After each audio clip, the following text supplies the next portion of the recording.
Here we go. We got the Mazda Rotary engine, 10A motor. That is a 1/5 scale. And we're going to open up the package and just see what the contents are for today. And here we go.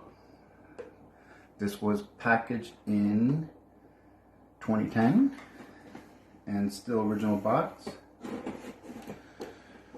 Some people would call me crazy for opening up this pristine package.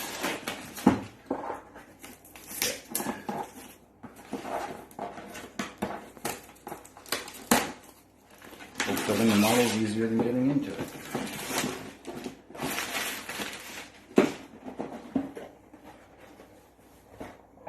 And here we go. This kit comes with colored pieces, so there's no painting required.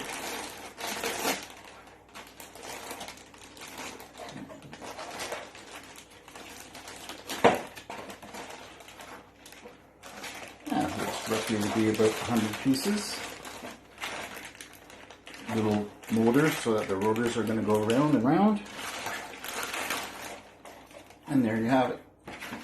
These instruction manuals. So now we've got to go ahead and get some glue, and we will get this project started as soon as possible. Thanks.